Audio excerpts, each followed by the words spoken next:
I never told my son about my 40,000 a monthly salary, even though he always saw me living a simple life.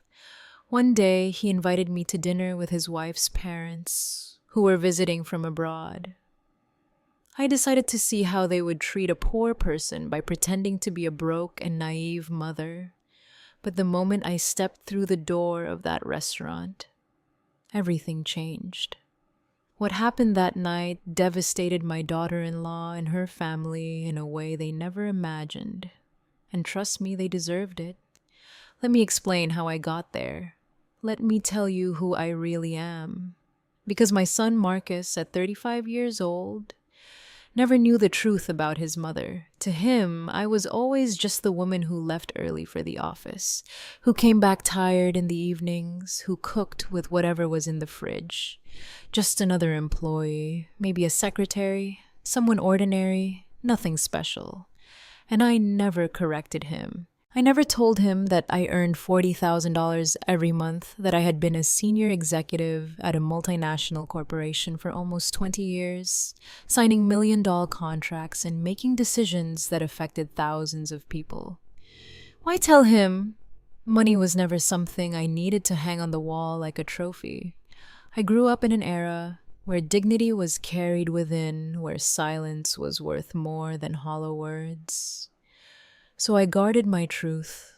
I lived in the same modest apartment for years. I used the same leather handbag until it was worn out. I bought clothes at discount chains, cooked at home, saved everything, invested everything, and became rich in silence. Because true power doesn't shout. True power observes. And I was observing closely when Marcus called me that Tuesday afternoon. His voice sounded different, nervous like when he was a kid and had done something wrong. Mom, I need to ask you a favor. Simone's parents are visiting from overseas. It's their first time here. They want to meet you. We're having dinner on Saturday at a restaurant. Please come. Something in his tone made me uncomfortable. It wasn't the voice of a son inviting his mother. It was the voice of someone asking, not to be embarrassed, to fit in, to make a good impression. Do they know anything about me? I asked calmly. There was a silence. Then Marcus stammered. I told them you work in an office, that you live alone, that you're simple, that you don't have much. There it was, the word simple, as if my entire life could be contained in that miserable adjective, as if I were a problem he needed to apologize for. I took a deep, deep breath. Okay, Marcus, I'll be there. I hung up and looked around my living room. Old but comfortable furniture walls without expensive artwork. A small TV, nothing that would impress anyone. And at that moment, I decided if my son thought I was a poor woman, if his wife's parents were coming ready to judge, then I would give them exactly what they expected to see. I would pretend to be broke, naive, and desperate, a mother barely surviving. I wanted to feel firsthand how they treated someone who had nothing. I wanted to see their true faces because I suspected something. I suspected Simone and her family were the type of people who measured others by their bank accounts. And my instinct never fails. Saturday arrived. I dressed in the worst outfit I owned.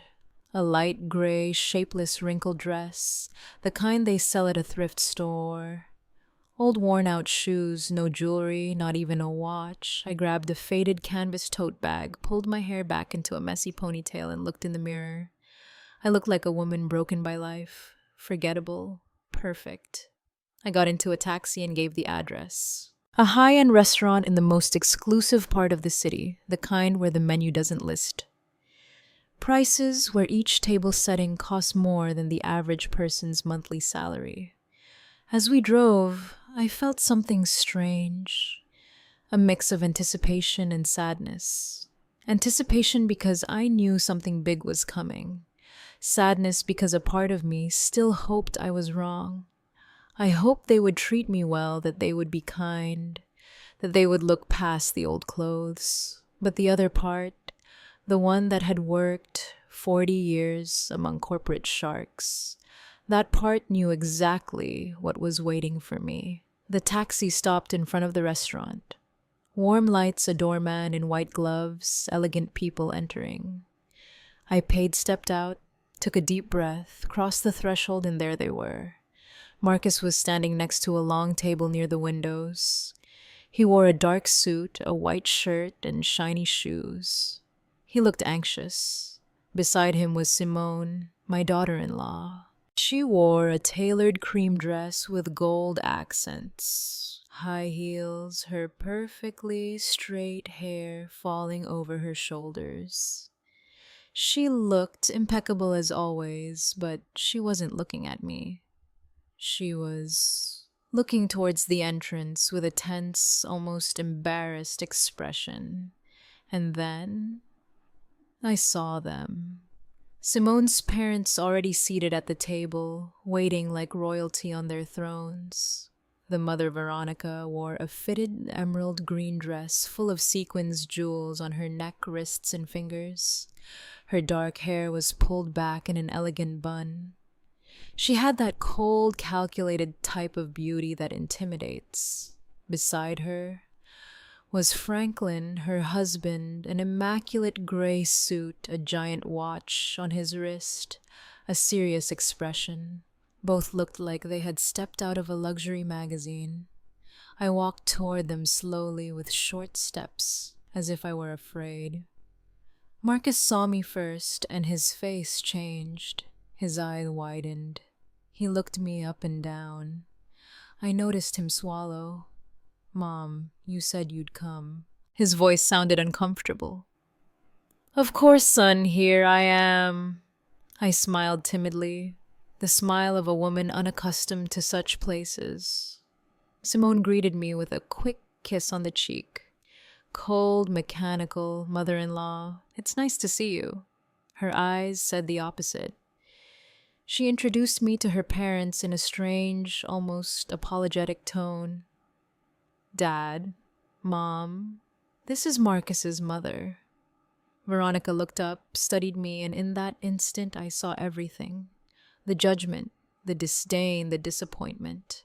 Her eyes scanned my wrinkled dress, my old shoes, my canvas tote. She didn't say anything at first, just extended a hand, cold, quick, and weak. A pleasure. Franklin did the same. A weak handshake, a false smile charmed. I sat down in the chair at the end of the table, the one furthest from them, as if I were a second-ass guest. No one helped me pull out my chair. No one asked if I was comfortable. The waiter arrived with the elegant, heavy menus written in French. I opened mine and pretended not to understand anything. Veronica watched me. "Do you need help with the menu?" she asked, with a smile that didn't reach her eyes. "Yes, please. I don't know what these words mean." My voice came out small, timid. She sighed and ordered for me. "Something simple," she said. "Something that doesn't cost too much. We don't want to overdo it." The phrase hung in the air. Franklin nodded. Marcus looked away. Simone played with her napkin. No one said anything. And I just watched. Veronica started talking first about general things, the journey from abroad, how tiring the flight was, how different everything was here. Then she suddenly began to talk about money. She mentioned the hotel where they were staying, 1,000 a night. She mentioned the luxury car they had rented, obviously. She mentioned the stores they had visited. We bought a few things. Nothing major, just a few thousand. She spoke, looking at me, expecting a reaction, expecting me to be impressed. I just nodded. "How nice," I said. "That's lovely," she continued. "You know, Ara, we've always been very careful with money. We worked hard. We invested well. Now we have properties in 3 countries. Franklin has major businesses, and I oversee our investments." She smiled, a smile of superiority. "And you, what exactly do you do?" Her tone was sweet but venomous. I work in an office, I replied, lowering my gaze. I do a little bit of everything. Paperwork, filing, simple things. Veronica exchanged a look with Franklin. Ah, I see. Administrative work. That's fine. It's honest. All jobs are dignified, right? Of course, I replied. The food arrived. Enormous plates with tiny portions, all decorated like art. Veronica cut her steak with precision. This costs $80, she said. But it's worth it. Quality's worth paying for. One can't just eat anything, right? I nodded. Of course you're right. Marcus tried to change the subject, talking about work and some projects. Veronica interrupted him. Son, does your mother live alone? Marcus nodded. Yes, she has a small apartment. Veronica looked at me with feigned pity. It must be difficult, isn't it? Living alone at your age without much support. And does your salary cover everything? I felt the trap closing. I barely replied, but I manage. I save where I can. I don't need much. Veronica sighed dramatically. Oh, Elara, you are so brave. Truly, I admire women who struggle alone. Although, of course, one always wishes to give our children more, to give them a better life. But oh well, everyone gives what they can. There was the subtle but deadly blow. She was telling me I hadn't been enough for my son, that I hadn't given him what he deserved, that I was a poor, insufficient mother. Simone was looking at her plate. Marcus was clenching his fists under the table, and I just smiled. Yes, you're right. Everyone gives what they can. Veronica continued.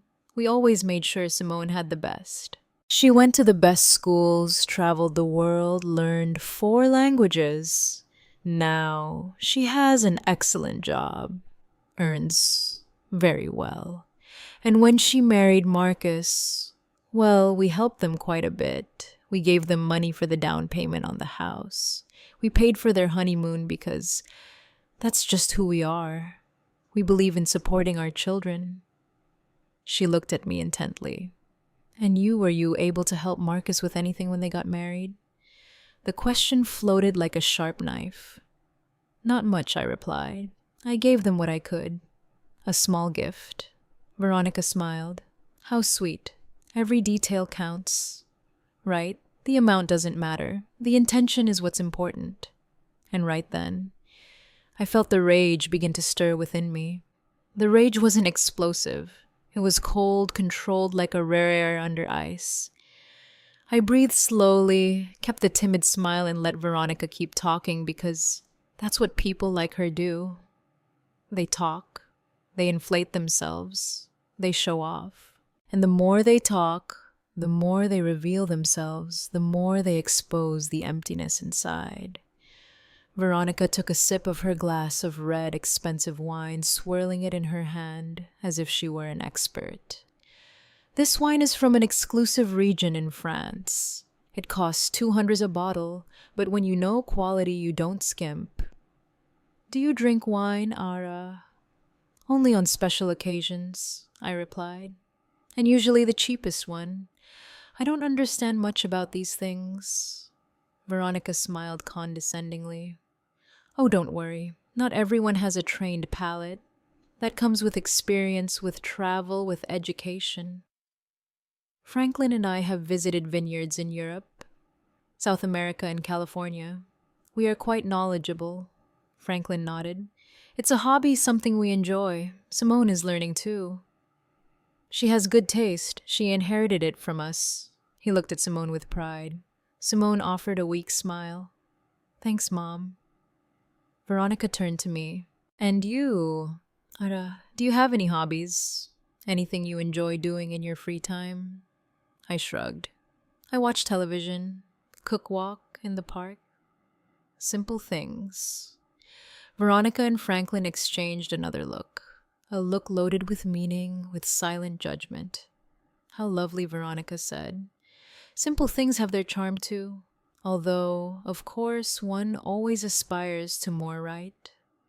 to see the world, to experience new things, to grow culturally. But, well, I understand not everyone has those opportunities. I nodded. You're right. Not everyone has those opportunities. The waiter arrived with dessert, tiny portions of something that looked like edible art. Veronica ordered the most expensive one, $30 for a piece of cake the size of a cookie. This is delicious, she said after the first bite. It has edible gold on top. See those little golden flakes? It's a detail only the best restaurants offer. I ate my dessert. Simpler, cheaper. In silence, Veronica continued. You know, Ara, I think it's important that we talk about something as a family now that we are all here. She looked up. Her expression changed, becoming serious, falsely maternal. Marcus is our son-in-law, and we love him very much. Simone loves him, and we respect that decision, but as parents, we always want the best for our daughter. Marcus tensed up. Mom, I don't think this is the time. Veronica raised her hand. Let me finish, son. This is important. She looked at me. I understand you did the best you could with Marcus. I know raising him alone wasn't easy, and I truly respect you for that. But now Marcus is at another stage in his life. He is married. He has responsibilities, and well, Simone and he deserve to have stability. Stability? I asked softly. Yes, Veronica replied. Financial, emotional stability. We have helped a lot, and we will continue to help. But we also believe it's important that Marcus doesn't have unnecessary burdens. Her tone was clear. She was calling me a burden. Me, his mother-in-law. Simone was looking at her plate as if she wanted to disappear. Marcus had his jaw clenched. Burdens, I repeated. Veronica sighed. I don't want to sound harsh, Alara, but at your age, living alone with a limited salary, it's natural for Marcus to worry about you, to feel that he must take care of you, and that's fine. He is a good son, but we don't want that worry to affect his marriage. Do you understand me? Perfectly, I replied.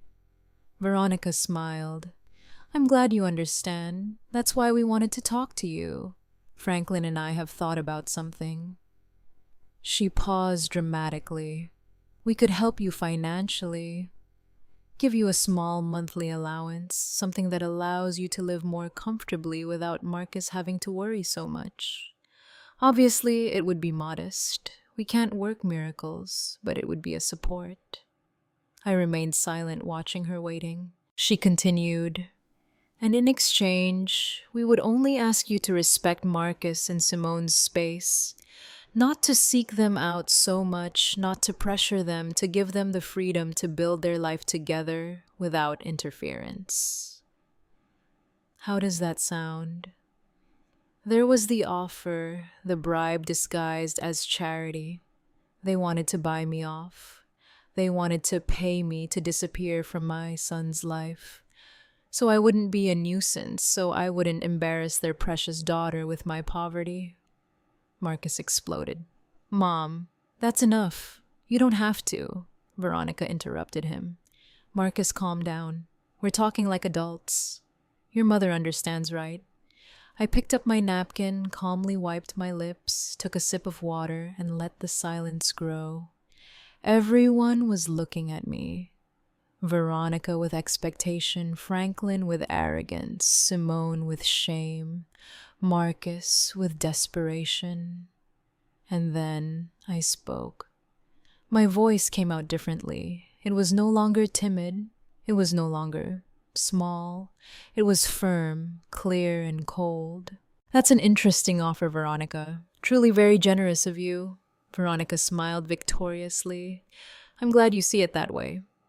I nodded. But I have a few questions just to understand clearly. Veronica blinked. Of course, ask whatever you like. I leaned forward slightly.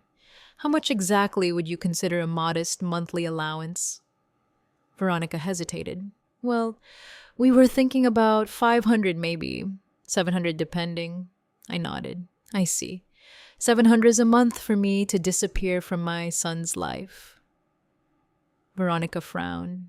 I wouldn't put it like that, but yes, I responded.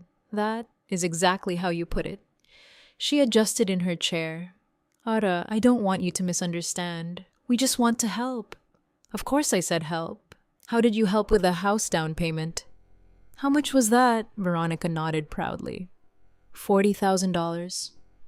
Actually, $40,000. Ah, 40,000. How generous. And the honeymoon, 15,000. Veronica said it was a 3-week trip through Europe. Incredible. Unbelievable, I replied. So you've invested about $55,000 in Marcus and Simone. Veronica smiled. Well, when you love your children, you don't hold back. I nodded slowly. You're right. When you love your children, you don't hold back. But tell me something, Veronica. All that investment, all that money, did it buy you anything? Veronica blinked, confused.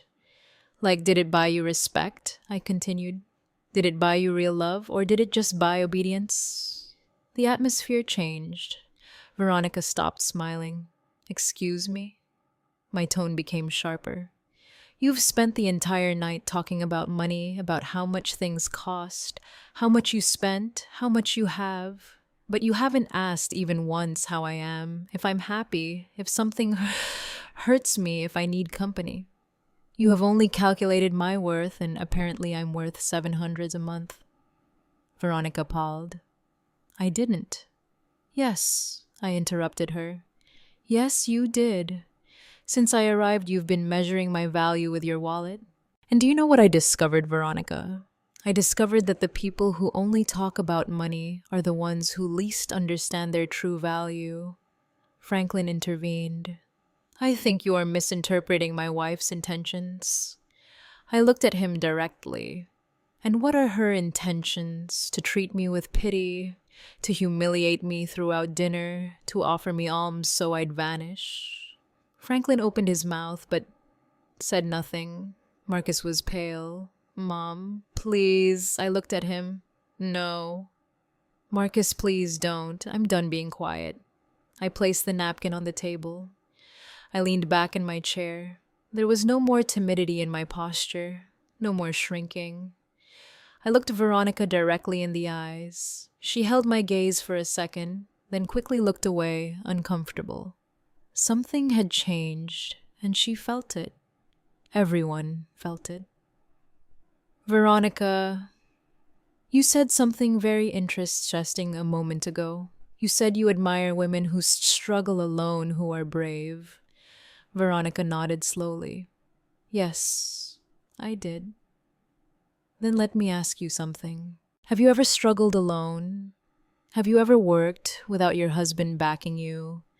Have you ever built something with your own 2 hands without your family's money? Veronica stammered.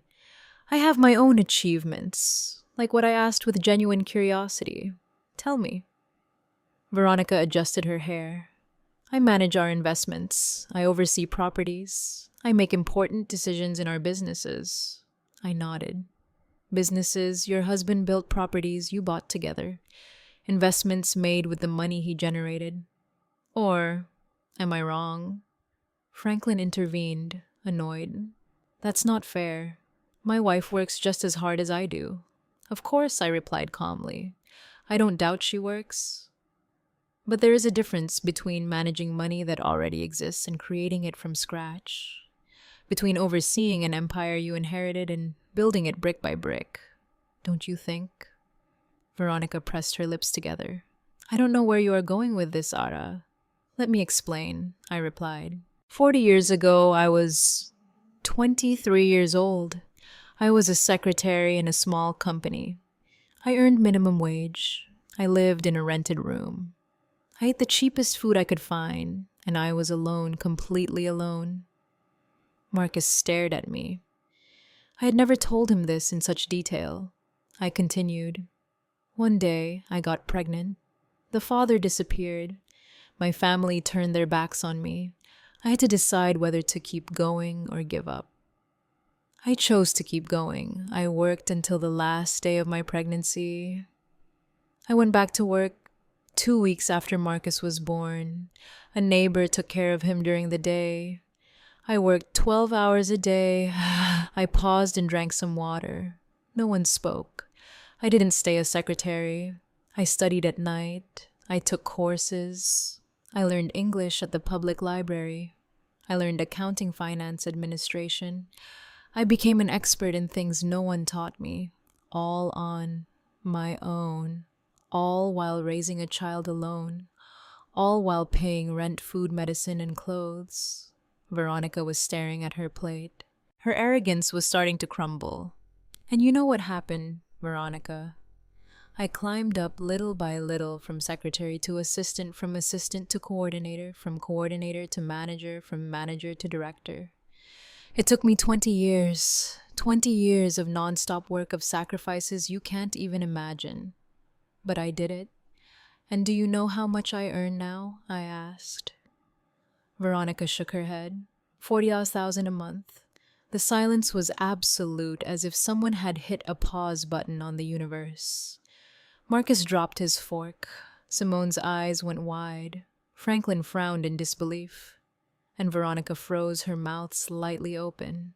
$40,000, I repeated, every month for almost 20 years. That's almost $10 million in gross income over my career. Not counting investments, not counting bonuses, not counting company stock. Veronica blinked several times. No, I don't understand. You earn 40,000 a month. That's right, I replied calmly. I am the regional director of operations for a multinational corporation. I oversee 5 countries. I manage budgets of hundreds of millions of dollars. I make decisions that affect more than 10,000 employees.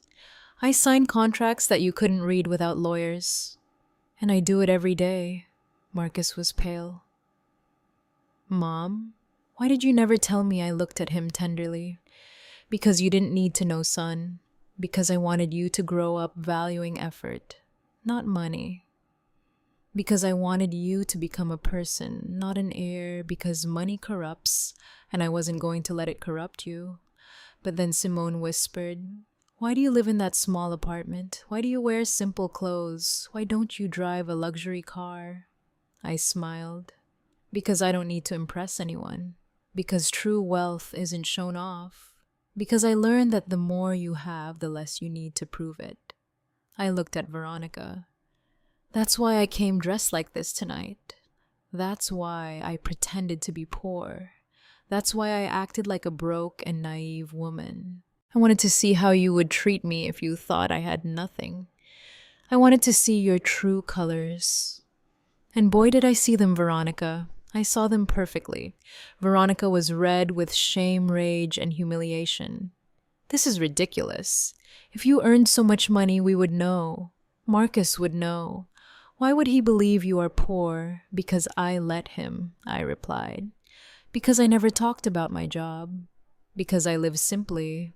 Because the money I earn, I invest. I save. I multiply. I don't spend it on flashy jewelry or showing off in expensive restaurants. Franklin cleared his throat. Even so, this doesn't change the fact that you were rude, that you misinterpreted our intentions. Really? I looked at him fixedly. I misinterpreted when you said I was a burden to Marcus. I misinterpreted when you offered to pay me $700 to disappear from his life. I misinterpreted every condescending comment about my clothes, my job, my life. Franklin didn't answer. Neither did Veronica. I stood up. Everyone looked at me. Let me tell you something that clearly no one has ever told you. Money does not buy class. It does not buy real education. It does not buy empathy. You have money, perhaps. A lot, but you don't have an ounce of what truly matters. Veronica stood up furious. And you do. You who lied, who deceived us, who made us look like fools. I didn't make you look like fools, I replied coldly. You took care of that all on your own. I just gave you the opportunity to show who you are, and you did it magnificently. Simone had tears in her eyes. Mother-in-law, I didn't know. I know, I interrupted her. You didn't know, but your parents knew exactly what they were doing. They knew they were humiliating me, and they enjoyed it until they discovered that the poor woman they scorned has more money than they do, and now they don't know what to do with that information. Veronica trembled. You have no right. I have every right, I replied. Because I am your son-in-law's mother. Because I deserve respect. Not because of my money, not because of my job, but because I am a human being. Something you forgot throughout this entire dinner. Marcus stood up. Mom, please let's go. I looked at him. Not yet, son. I'm not finished yet. I looked at Veronica one last time. You offered to help me with $700 a month. Let me make you a counter offer. I will give you $1 million right now if you can prove to me that you ever treated someone kindly who didn't have money. Veronica opened her mouth, closed it, and said nothing. Exactly, I replied. You can't, because to you, people are only worth what they have in the bank. And that is the difference between you and me. I built wealth, you just spend it. I earned respect, you buy it. I have dignity, you have bank accounts. I picked up my old canvas tote. I pulled out a black platinum credit card. I dropped it on the table in front of Veronica. This is my corporate card, unlimited limit. Pay for the entire dinner with a generous tip. Consider it a gift from a broke and naive mother. Veronica looked at the card as if it were a poisonous snake. Black shiny with my name engraved in silver letters. Alar Sterling, Regional Director. Her hand trembled slightly when she picked it up. She turned it over, observed it, then looked at me. Her eyes no longer held that superior shine. Now there was something different. Something I never thought I'd see in her fear. I don't need your money, she said, her voice broken. I know, I replied, but I didn't need your pity either. And yet you offered it to me throughout the entire dinner. So take it as a gesture of courtesy or good manners, something you clearly didn't learn despite all your travels through Europe. Franklin gently hit the popple. Enough. This is out of control. You are disrespecting us. Respect, I repeated. How interesting that you use that word now. Where was your respect when your wife asked if my salary was enough to live on? Where was it when she suggested I was a burden to my son? Where was it when she offered to buy me off so I disappear?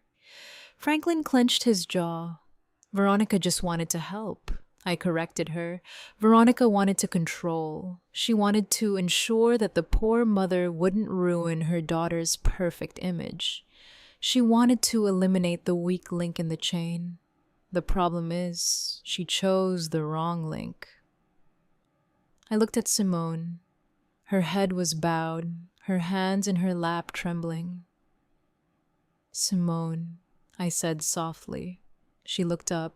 Tears were streaming down her cheeks. I'm sorry, she whispered. I'm so sorry.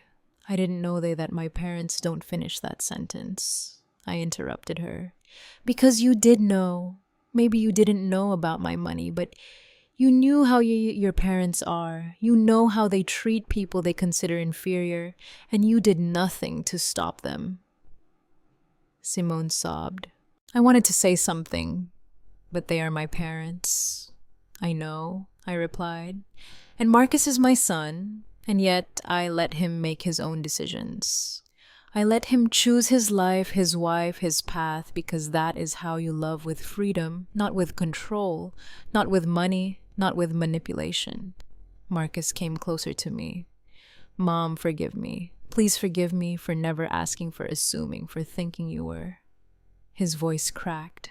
I hugged him. You don't have to apologize, son. I did what I did for a reason. I wanted you to be independent, to value the right things, not to depend on me financially to build your own life.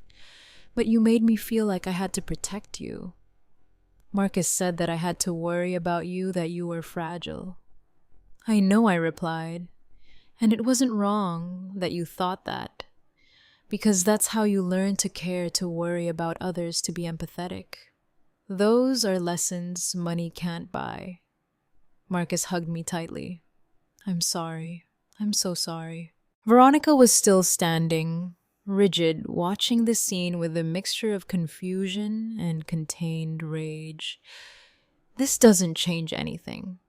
She finally said, You lied. You deceived us. You came here with hidden intentions. You acted in bad faith. That's true, I nodded. I acted. I pretended to be something I'm not. Exactly what you do every day. What is that supposed to mean? Franklin asked. It means that you hide behind your money, behind your jewels, behind your trips, behind everything you can buy, but inside you are empty. You don't have deep conversations. You don't have real interests. You have nothing to offer beyond a bank account. Veronica gave a dry, bitter laugh. Coming from someone who lied all night, that's hypocrisy. Perhaps, I replied, but my lie exposed the truth. Your truth. And now you can't hide. Now you know that I saw you, that I felt every comment that I stored, every insult disguised as advice, and that I will never forget it. The waiter timidly approached. Excuse me, would you like anything else? Franklin shook his head abruptly. Just the check. The waiter nodded and disappeared. Veronica sat back down defeated. Her posture was no longer elegant. It was the posture of someone who had just lost something important. And it wasn't money. It was power. Ara, she said in a softer, less aggressive voice. I don't want this to ruin the relationship between our families. Marcus and Simone love each other. They have a life together. We can't let this, I interrupted her. Let this ruin your plans. Let this expose what you really think. It's too late for that, Veronica. The damage is done. But we can fix it, she insisted. We can start over. No, I cut her off firmly. We can't, because now I know who you are and you know who I am.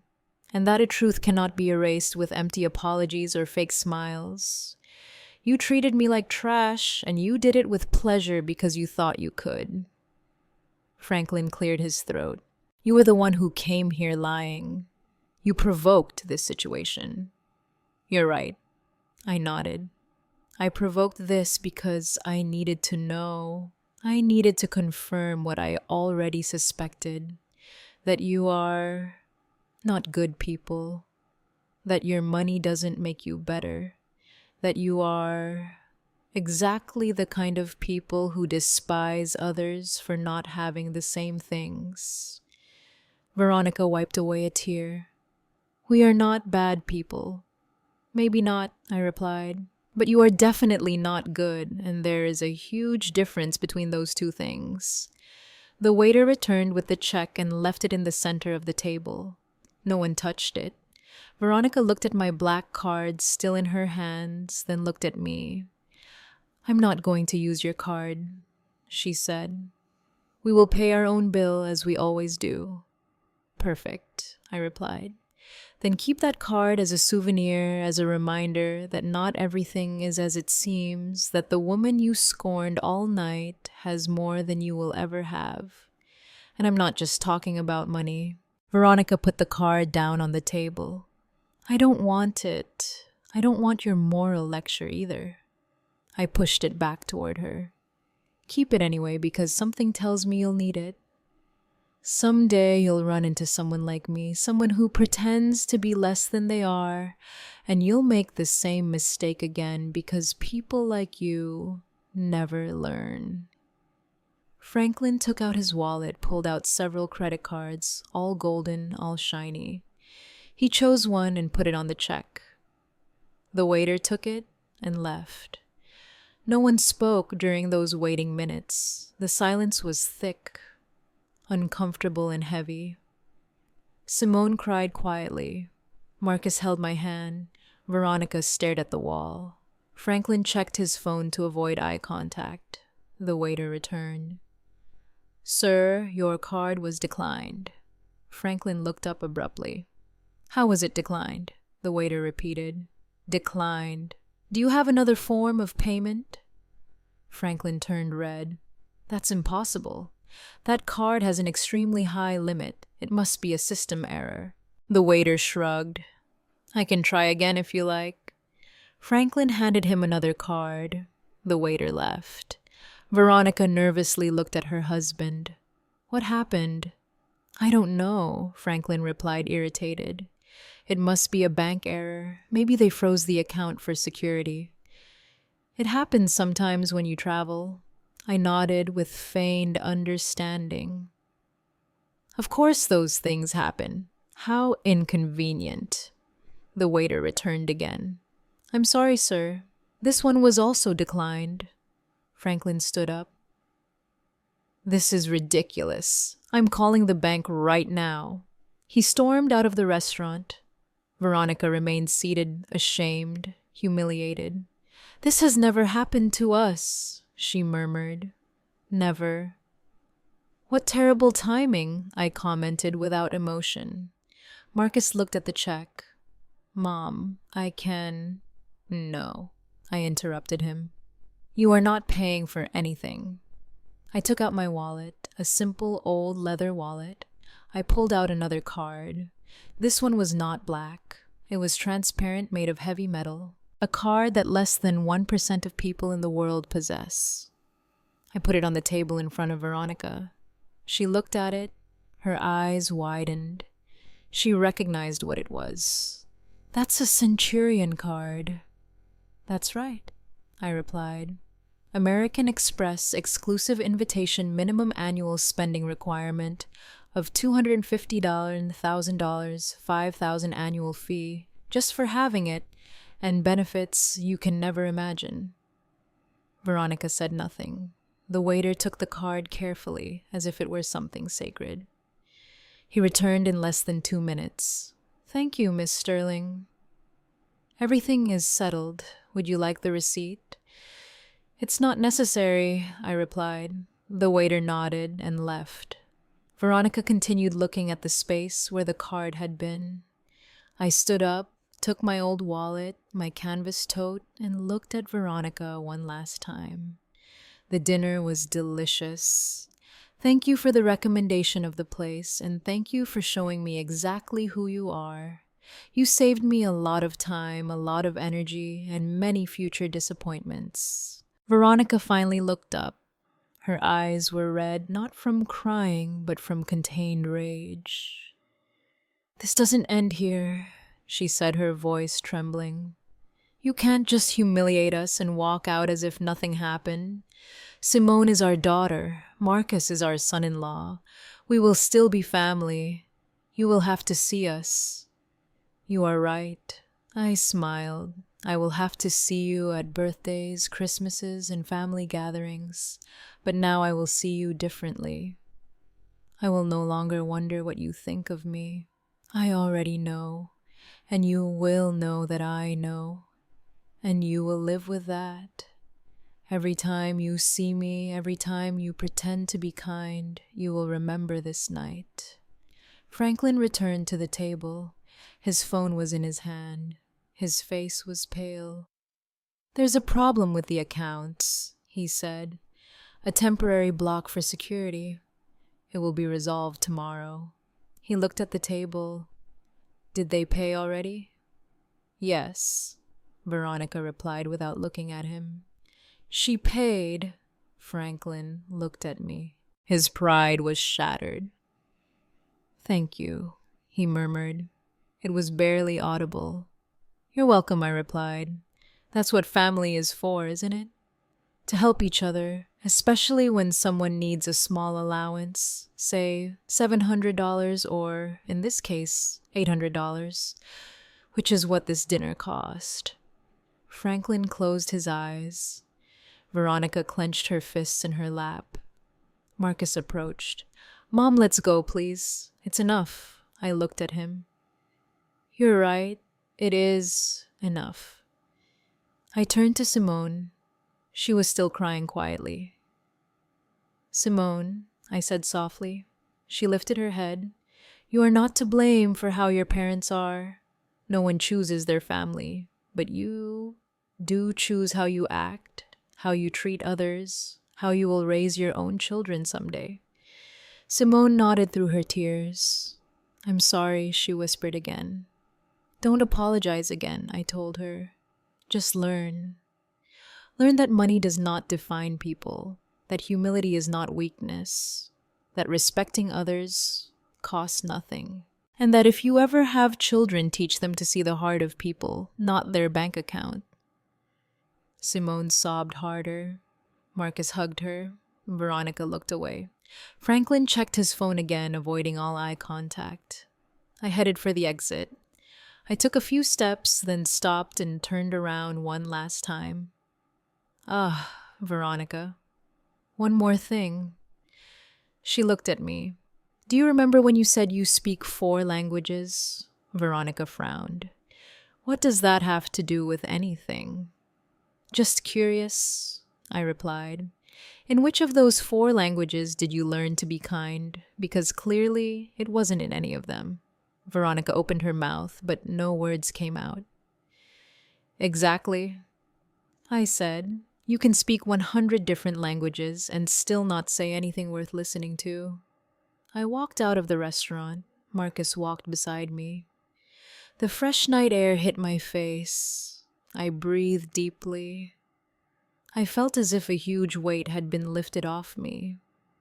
Not a physical weight, but an emotional one. The weight of pretending, of tolerating, of keeping silent. Marcus took my arm. Mom, are you okay? Perfectly fine, I replied. Better than ever. And you? Marcus sighed. I don't know. I'm processing everything. I can't believe you never told me about your job, about your money, about everything you accomplished. I stopped and looked him in the eyes. Does it bother you? He quickly shook his head. No, of course not. I'm proud. Incredibly proud. But I also feel foolish. Blind. You are not foolish, I told him. You simply saw what I wanted you to see. And I did it on purpose because I needed you to grow up without depending on me, without feeling you had an economic safety net waiting for you. I needed you to fight, to work, to value everything you achieved on your own. Marcus nodded. I understand, but now I also understand why you never complained, why you never asked for help, why you always seemed so calm, because you needed nothing. I smiled. I needed many things, son. Only none of them could be bought with money. I needed to see you grow up, see you become a good man, see you make the right decisions. And I achieved that even marrying Simone, he asked in a weak voice. Even marrying Simone, I replied. She is not her parents. She can learn. She can change. But that depends on her and on you, on how you build your relationship, on what values you choose to follow. Marcus remained silent, processing thinking. A taxi stopped in front of us. I had called for a rideshare as we left. I opened the door. Marcus stopped me. Mom, can I ask you something? Of course. Why did you do it? Why did you come pretending to be poor? Why didn't you just tell them the truth from the beginning? I closed the taxi door. I turned to him because I needed to know, son. I needed to confirm if my suspicions were correct, if Simone's family was really as I imagined, and unfortunately, I was right. Marcus lowered his gaze. I'm sorry. You don't have to apologize for them, I told him. But you do have to decide what kind of husband you want to be, what kind of father you want to be someday. What do you mean, he asked. I mean that you have just seen 2 very different ways of handling money and power. Your in-laws' way and mine. They use it to control, to humiliate, to feel superior. I use it to have freedom, to help without showing off, to live peacefully. You decide which path to follow. Marcus slowly nodded. I understand. I opened the taxi door again and got in. I rolled down the window. Marcus came closer. Mom, one last question. Tell me, are you ever going to forgive Veronica and Franklin? I thought about it for a moment. Forgiving doesn't mean forgetting, I replied. Nor does it mean allowing it to happen again. I might forgive them someday when I see a real change, when they start seeing people, not as numbers. But until then, I will simply be polite, distant, and extremely cautious. And me, Marcus asked, do you forgive me for not asking, for assuming, for allowing this dinner to happen? I looked at him tenderly. Son, there is nothing to forgive. You did what you thought was right. You wanted your family to meet. That is beautiful. What happened afterward was not your fault. It was theirs. And a little bit mine too, because I decided to play their game. Marcus smiled weakly. You won. I won. I nodded. But I don't feel victorious. I feel tired and sad because I confirmed something I didn't want to confirm. That some people will never change. That some families are broken even if they have money. That there are voids no bank account can fill. The taxi driver cleared his throat. Ma'am, should we go? Yes, I replied. Give me 1 second. I looked at Marcus one last time. Go to Simone. Talk to her. Listen to her. Support her. But also be honest. Tell her how you felt tonight. Tell her what you expect from her family and from her. Because if you don't establish boundaries now, this will happen again and again. I will, Marcus promised. I love you, Mom. And I mean it more now than ever because now I know who you really are, and you are incredible. I smiled. I love you too, son. I always have. I always will. No matter how much money I have or don't have, because love has no price. And that is a lesson Veronica and Franklin will never learn. Marcus stepped away from the taxi. I gave a signal to the driver. Can we go? The taxi started. I looked out the window. I saw Marcus walking back toward the restaurant, his shoulders slumped, thoughtful. He was probably going back to find Simone, to face his in-laws, to have difficult conversations. And I felt proud because that meant he was maturing, he was learning, he was choosing to be better than the example he had just witnessed. The taxi sped through the city's illuminated streets. I closed my eyes and thought about everything that had happened, every word, every look, every moment of tension. And I wondered if I had done the right thing, if I had been too harsh, too cruel, too vengeful. But then I remembered every disguised insult, every condescending comment, every look of disdain, and I knew that no, I hadn't been to anything. I had simply been honest. Finally, the taxi was crossing the empty streets of the night. The lights of the buildings flashed quickly past the window. I opened my old canvas tote and took out my phone. A simple phone. Nothing ostentatious. Nothing attention-grabbing. I had 3 unread messages, one from my assistant asking about a Monday meeting, another from a colleague congratulating me on a closed contract, and one from an unknown number. I opened the unknown message. It was from Simone, mother-in-law. Please forgive me. I didn't know my parents would be like that. I am ashamed. I need to talk to you, please. I looked at the message for a long time. I thought about responding. Then I decided not to. No. She still needed time. She needed it too. Words rushed out of guilt rarely mean anything real. True changes take time, reflection, and consistent action. I put the phone aside. The taxi driver looked at me through the rearview mirror. "Excuse me for asking, ma'am. Is everything okay?" I looked up at him. "Yes, everything is fine." "Why?" "Well, you got in very quietly. And normally the people who come out of that restaurant are happy to talking about how delicious the dinner was. You came out as if you had been in a war." I smiled slightly. "Something like that." "Was it that obvious?" He shrugged. "I've been driving a cab for 20 years. I've seen it all. Drunk people, people fighting, couples, breaking up, families, arguing. And you have that look of someone who just said something they'd been keeping inside for years." "You're perceptive," I told him. "It's my job," he replied. "Plus it helps pass the time." "Do you want to talk about it? You don't have to, but sometimes it helps to tell things to a stranger, someone who isn't going to judge you, someone who doesn't know you." I thought about his offer. It was tempting, but I shook my head. "Thank you, but I think I've talked enough for today." He nodded. "I understand, but let me tell you something. Whatever happened in there, you did the right thing. I know because you are calm. You are not crying. You are not screaming. You are processing. And that means you spoke your truth. And the truth always brings peace, even if it hurts."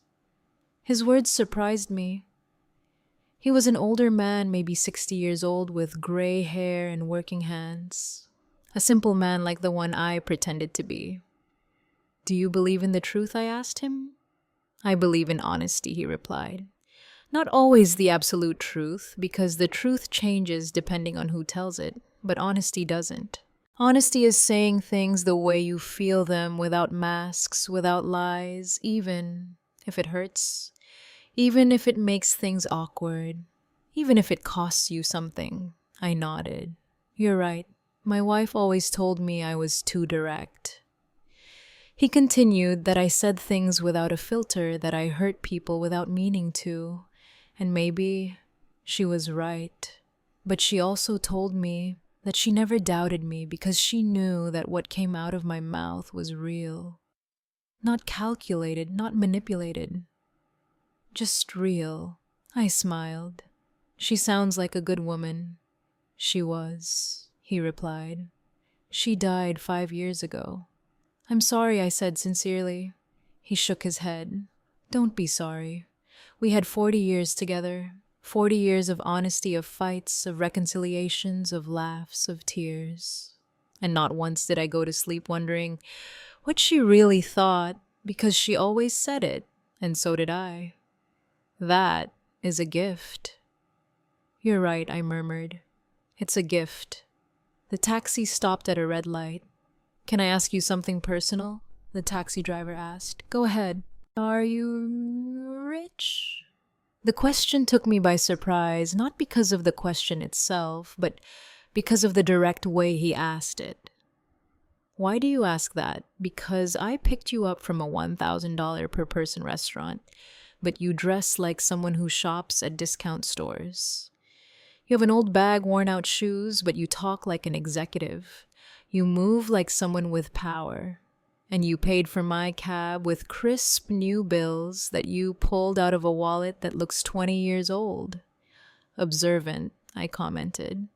"Part of the job?" he repeated. "Then am I? It depends on how you define rich," I replied. "If you're talking about money, yes, I have enough, more than enough. If you are talking about happiness, I also have peace, health, a son I love, work I am passionate about. That makes me rich in many ways." He nodded, satisfied.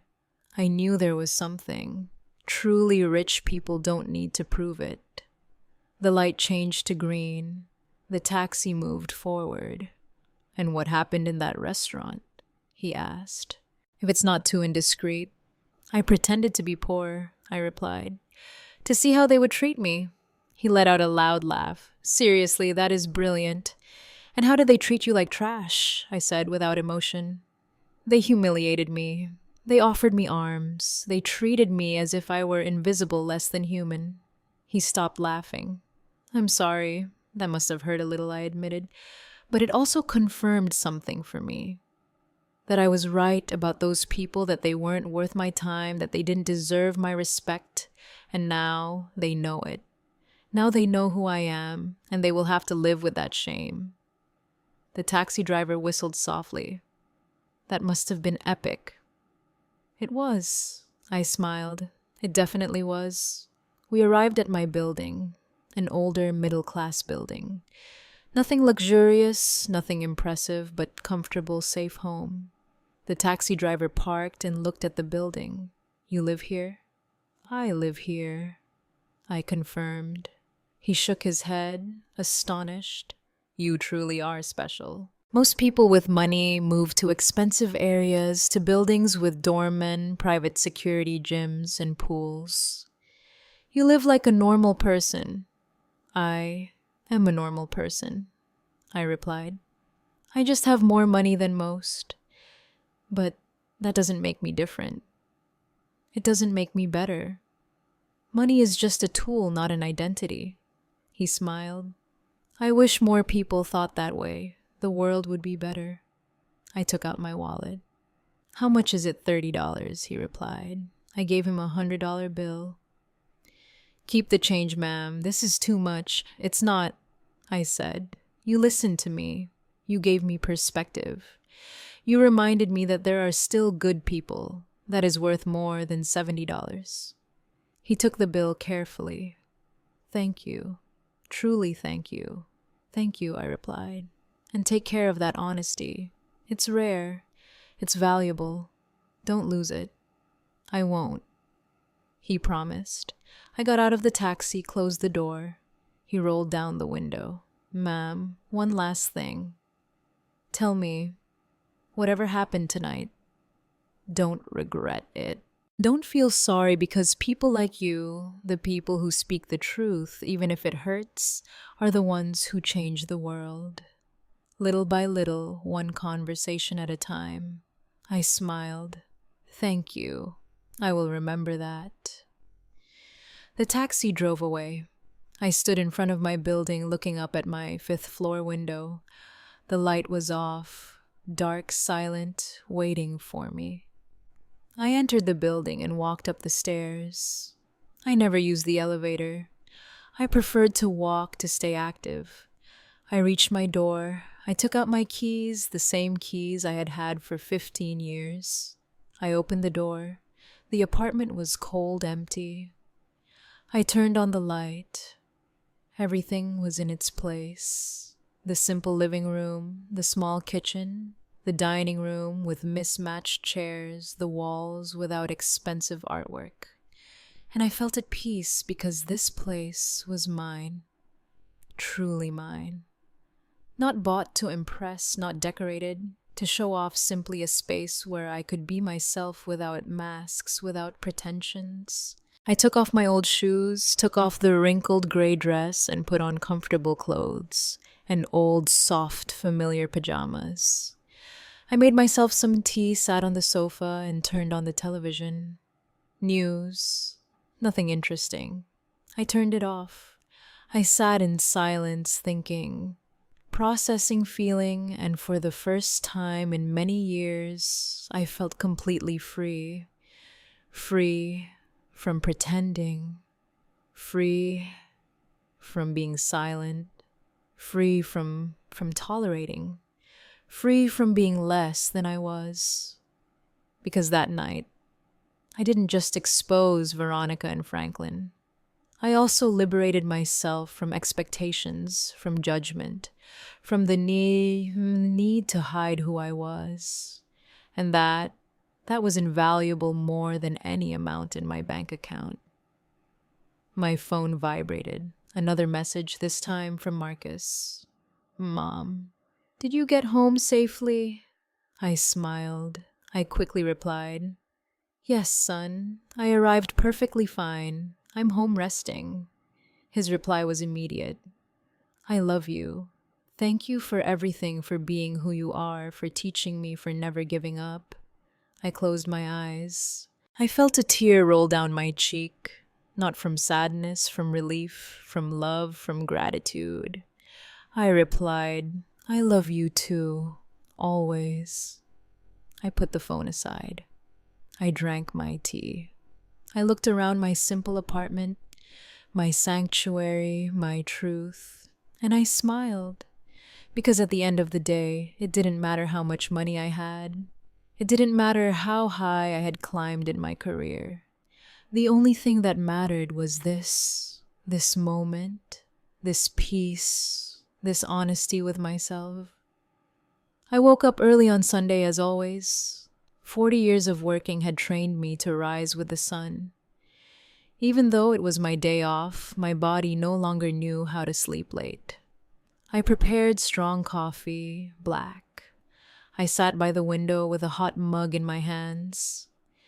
I watched the city wake up, the vendors opening their stalls, people walking somewhere.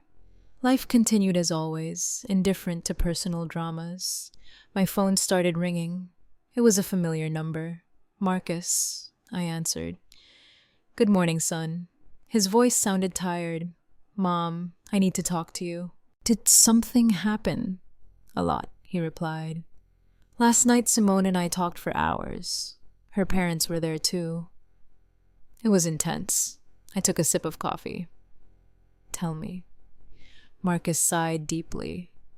After you left, I went back to the restaurant. Veronica and Franklin were still there, waiting for their cards to work. It was humiliating for them. Simone was devastated, crying, and I was furious, more furious than I have been in years. I waited in silence. He continued. I told them everything I felt during that dinner. I told them I was ashamed of them, that they treated my mother like trash, that their behavior was unacceptable, that I wouldn't tolerate it ever again. And what did they say, I asked. At first, Veronica tried to defend herself.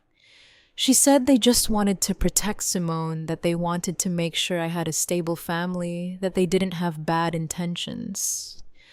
Franklin said I was exaggerating, that it had been a normal dinner, that your reaction was disproportionate. I squeezed the mug in my hands. Typical. But then Simone spoke. Marcus continued. She told her parents that they were wrong, that they had been cruel, that she had seen every comment, every look, every disguised insult, and that she was ashamed to be their daughter at that moment. His voice cracked. Mom, I had never seen Simone confront her parents like that. I smiled slightly. That's good. It means she's waking up. Veronica got hysterical, Marcus said. She started yelling that Simone was ungrateful, that they had sacrificed everything for her, that they had given her the best life, that she had no right to judge them. Franklin backed her up.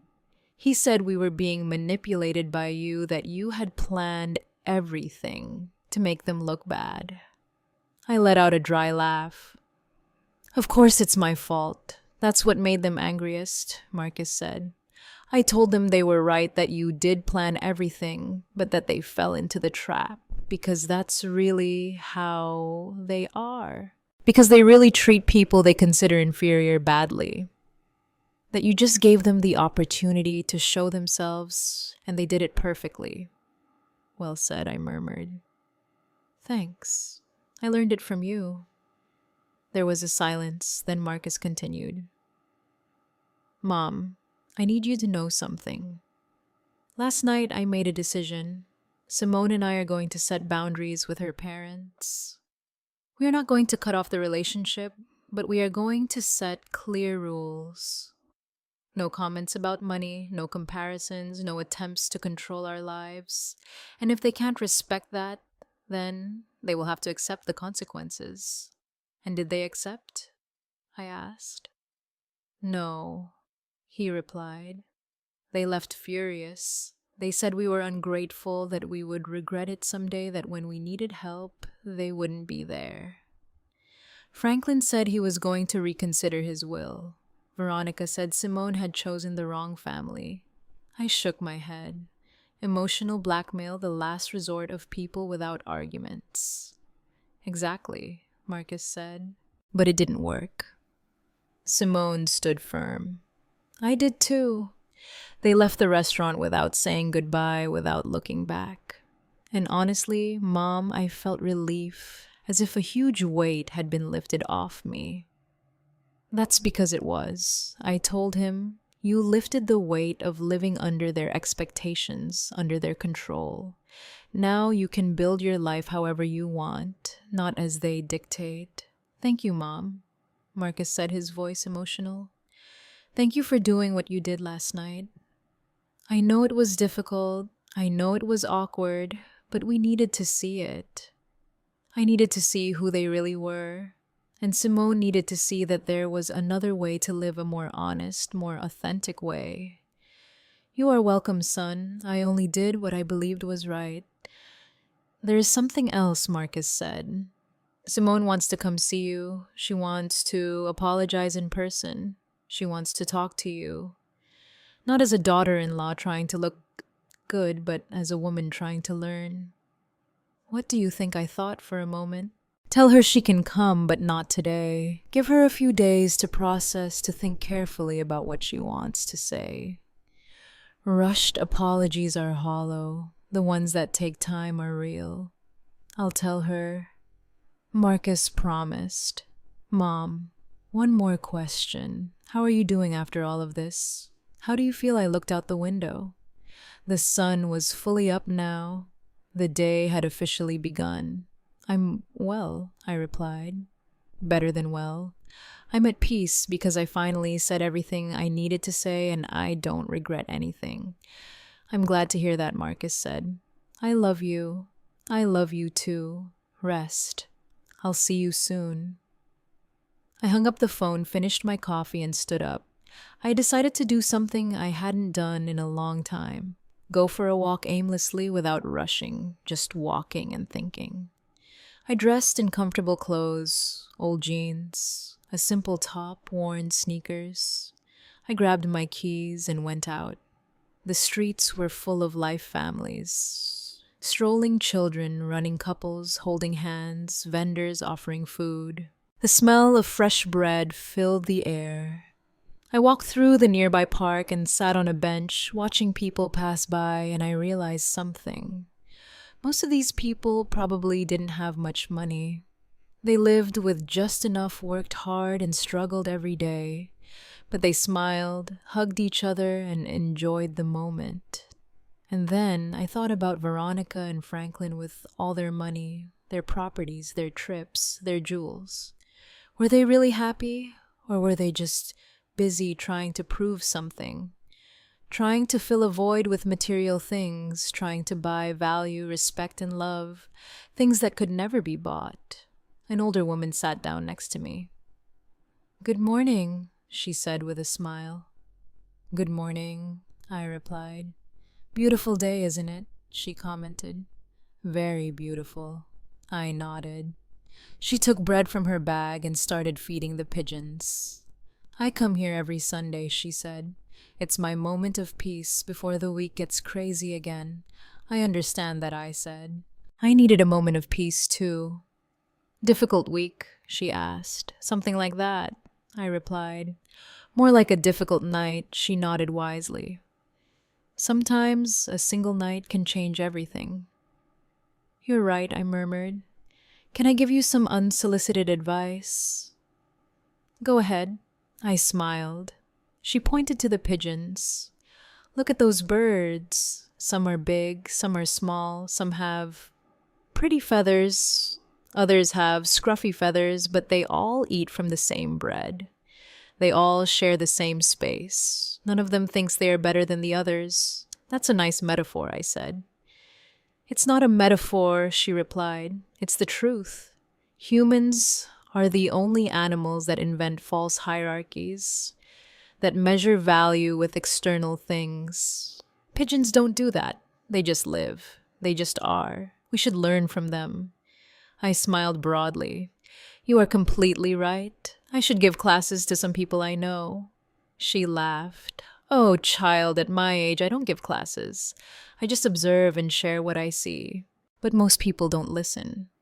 They are too busy running, buying, competing, forgetting that in the end, we all end up in the same place. With or without money, with or without jewels, with or without properties, we all end up turning into dust.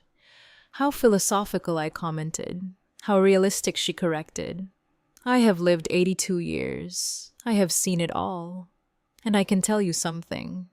The most miserable people I met were the ones who had the most because it was never enough. They always wanted more. They always competed. They always compared. And they died without having truly lived, without having truly loved, without having truly been. Her words resonated deep within me, as if she had touched upon something I already knew but hadn't articulated.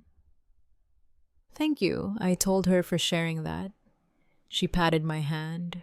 You're welcome, child. And remember, it doesn't matter how much you have or don't have. What matters is how you treat others, because that is what remains. That is what transcends. That is the only inheritance worth having. She slowly stood up, put her empty bag away, and waved goodbye. Have a beautiful Sunday. You too, I replied. I watched her walk away, a small woman hunched with age, wearing old clothes and worn shoes, but with more wisdom than all the Veronicas and Franklins in the world combined. And I felt grateful. Grateful for that encounter, for that reminder, for that truth and powerful. I stayed on the bench for a while longer, thinking, feeling, processing everything that had happened, and I came to a conclusion. I didn't regret anything, no word, no action, because everything I did last night was necessary. It was liberating. It was honest. And honesty, even when it hurts, is always the right path. 3 days passed before Simone knocked on my door. 3 days of silence, processing, and reflection.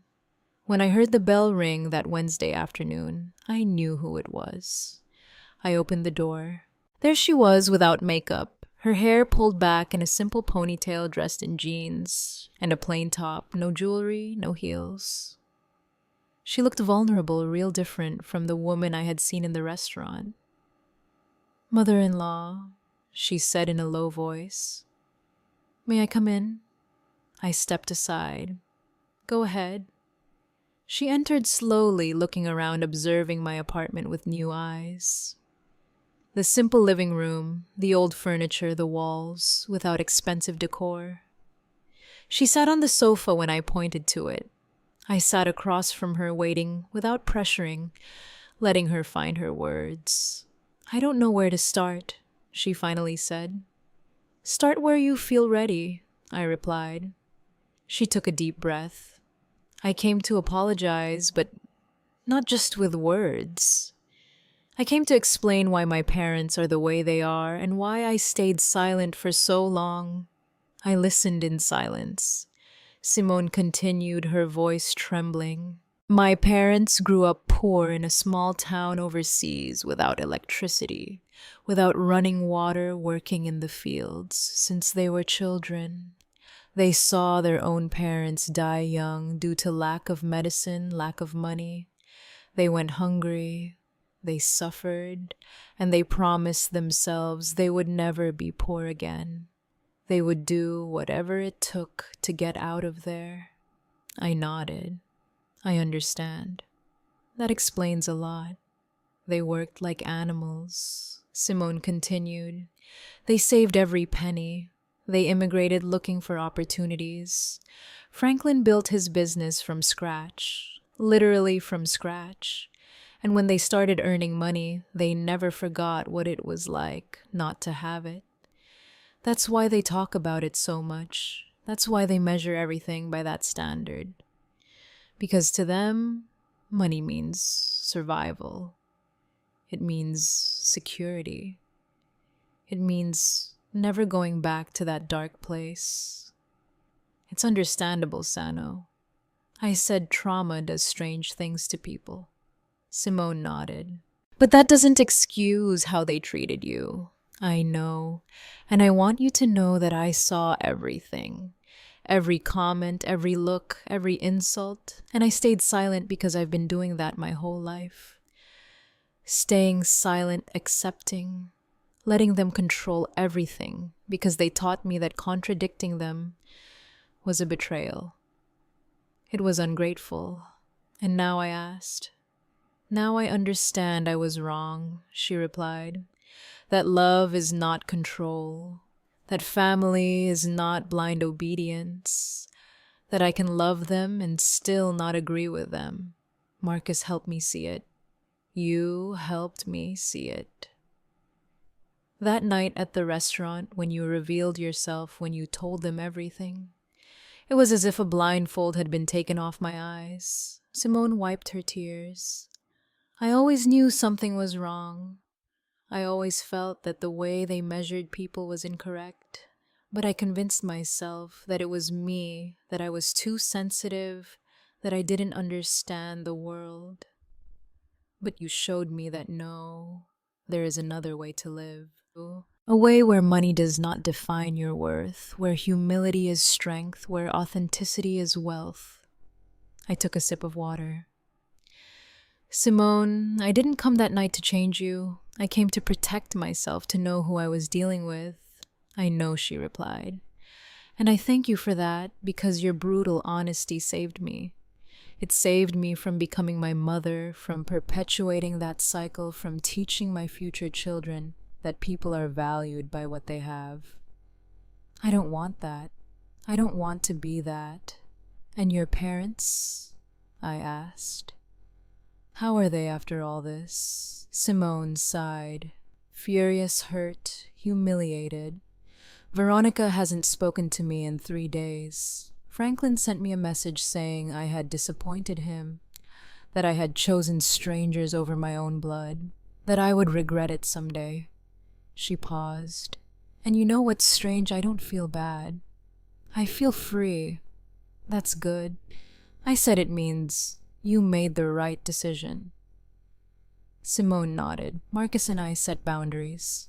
We told them they can be a part of our lives, but only if they respect us, if they respect our decisions, if they stop trying to control us with money or emotional blackmail. And if they can't do that, then they will have to accept a distant relationship. How did they take that, I asked. Badly, Simone replied. Veronica said we were ungrateful, that they had sacrificed everything for me. Franklin threatened to disinherit me, to cut off all financial aid, as if that were the only thing we cared about, as if our love for them depended on their money. And that's when I realized they really believe, that they really think their value is in their wallet. It's sad, I commented. Very sad, Simone agreed, because they have so much and enjoy nothing. They just accumulate, compete, show off. But they never stop to ask themselves if they are happy, if they have peace, if they have real connections with people. They just count their properties and feel victorious, while inside they are empty. She was silent for a moment, then she looked at me directly. Mother-in-law, I want to ask you for something. Tell me. I want to learn from you. I want you to teach me how to live with dignity, how to be rich without needing to prove it, how to have peace in the midst of chaos, how to be strong without being cruel. Because that night, I saw something in you that I never saw in my parents. I saw class. I saw real power. I saw a woman who didn't need to shout to be heard. I smiled tenderly. Simone, I can't teach you that. That is learned by living, by making mistakes, by falling, by getting up. The only thing I can do is share my experience and tell you that the path is not easy. You will face criticism, judgment, people who won't understand why you live differently. But if you stay true to yourself, if you live according to your values, you will find peace. And that peace is worth more than any amount of money. I want to try, Simone said. I want to be better, not just for Marcus, but for me, because I deserve to live without that constant pressure, without that need to impress, without that fear of not being enough. Then do it, I told her. But don't do it all at once. Do it little by little. Start by questioning your habits, your purchases, your motivations. Ask yourself before every decision, is this for me or for others? Does this bring me peace or just appearance? Simone nodded, taking mental notes. And my parents, do you think they will ever change? I looked at her with honesty. I don't know. Change requires you to recognize a problem, and they don't believe they have one. They believe the world is wrong, that people are ungrateful, that they are victims, until they see that change is not possible. But you can change, you can break the cycle. I will, she promised with Marcus's help. And I hope with your guidance too. You don't need my guidance, I replied. You just need your internal compass. That voice that tells you what is right and what is wrong. That voice you silenced for years to please your parents. Listen to it, trust it, follow it. Simone wiped away the last tears. Thank you, mother-in-law, for everything, for your patience, for your honesty, for not giving up on us. There is nothing to thank me for, I said. Just promise me one thing. When you have children, teach them the value of people, not the price. Teach them empathy, humility, and kindness. Things that don't cost money, but are worth everything. I promise, Simone said firmly. I promise with all my heart. We hugged. A real warm, honest hug. No acting. No masks, just two women connecting as human beings. Simone left an hour later, lighter, freer, with hope in her eyes. I closed the door behind her. I sat back down on my sofa, looked around my simple apartment, and smiled, because this was enough. This was everything. An honest space, an authentic life. Real relationships. I didn't need more. I never needed more. My phone rang. It was a message from Marcus. Mom Simone told me about her visit. Thank you for welcoming her, for listening to her, for giving her a chance. I love you more than words can express. I replied simply. I love you too, son. Always. I put the phone aside. I sat by the window. I watched the sunset paint the sky orange and pink. And in that moment, I understood something fundamental.